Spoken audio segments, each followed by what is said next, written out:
السلام عليكم ورحمة الله وبركاته.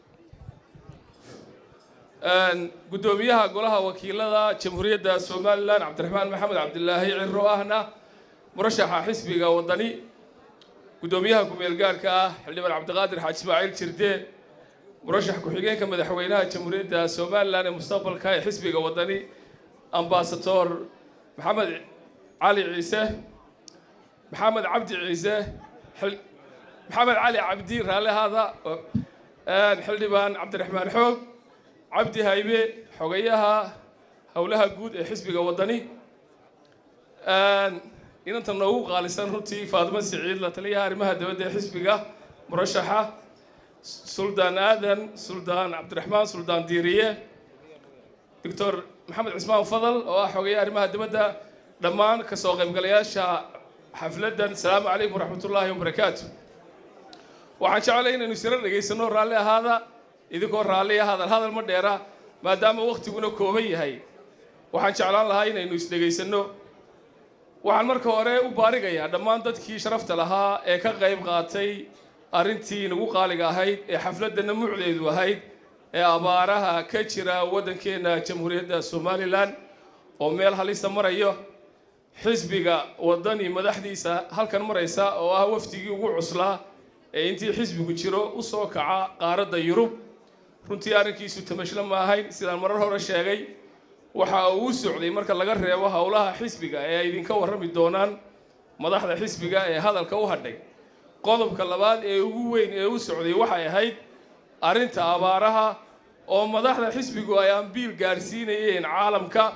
haddii ay tahay warbaahinta caalamiga ah oo murashaxa xisbigu ilaa 7 telefishin oo caalami ah oo ITV News iyo BBC World Service iyo Focus News iyo VOA iyo dhammaan telefishinadaas ka mid yihiin oo ambiil gaarsiiyay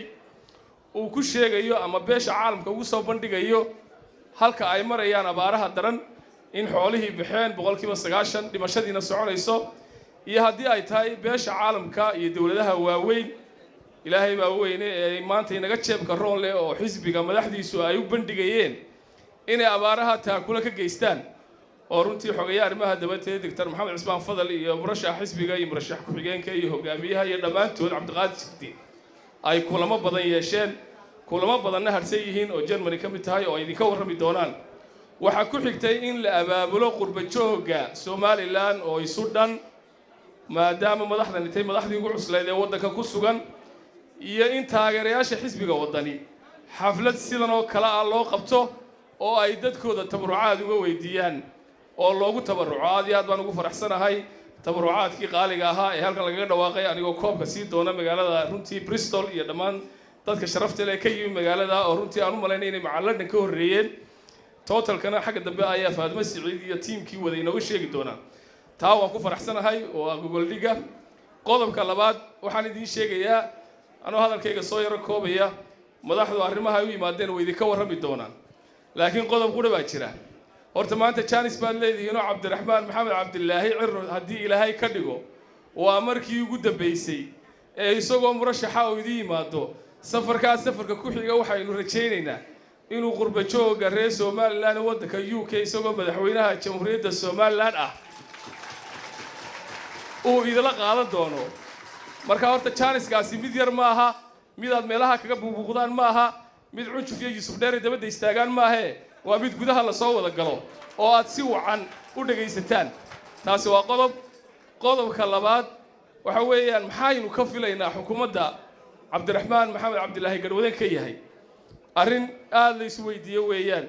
dadkeenu waxa moodaa in rajadii soo yara gaabatay marka sixir barar iyo abaar barar iyo doolar barar iyo wasiir barar iyo wax wada barar miilan ku dhacay waxaad moodaa in siyaasadii laga soo yara gaabiyay oo xitaa dadkii siyaasadii ku bateen oo la leeyahay maxay isbedelaya way isbedelayaan rajada lama dhigo. horaan u sheegayo Faarax Nuur abwaan la oran jiray Ilaahay u naxariistay oo aad aan u jecelahay waxa ku jirtay tuducu lahaa indha bururay labadooda baal biriq ma daayaan haddii labada indhoodba ka bururaan isha baalkeedu biriq buu oranaya marka ficilku weligii uu jiraya inta la nool yahay rajada dhigi mayno rajada wadani baa sida Cabdiraxmaan baa sida horena waan u sheegay haddaad Cabdiraxmaan dooran maysaan Cabdiraxmaan kaliya waxaad dooranaysaa rag halka fadhiya oo kariimkii waddanka ah oo raggaan magacyadooda xaadiriyey ah oo hawlkar ah oo la tijaabiyey oo soo shaqeeyey oo CV-giisu aanu idinku cusbayn waxaad dooranaysaan inta inaga maqan ee maxamed biixi yoonis ka mid yahay ee maxamed cabdilaahi urcadde ka mid yahay ee cabdisaaq khaliif axmed ka mid yahay ee cabdiraxmaan maxamed talyaani ka mid yahay maxaan kuu sheegay axmed xaaji cumar cabdilaahi xamarji ee aanad tirin karaynin ee kariimkii somalilan ayaa dooranaysaa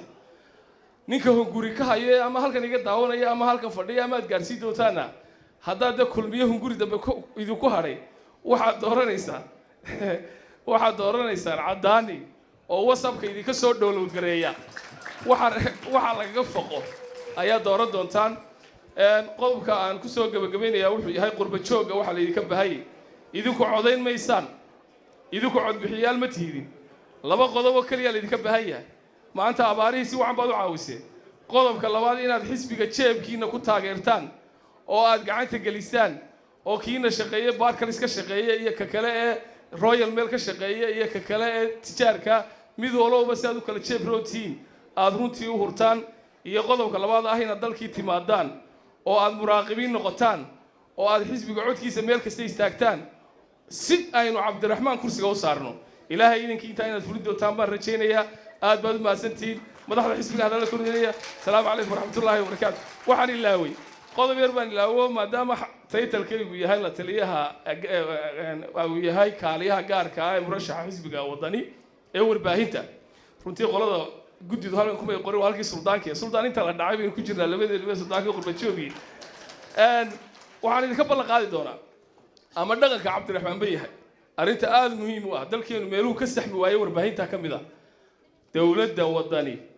TV-ga qarankana dadka lagama caayi doono madaxdana lagama caayi doono wasabyadana laguma soo download garayn doono raadiyo hargeysa telefishinka qaranka lama saari doono warbaahin cadaalada oo dadku xor yihiin oo sida BBC World Service u shaqeysa oo board leh ayuu waddani dhisi doonaa asalaamu calaykum waraxmatullaahi wabarakaatu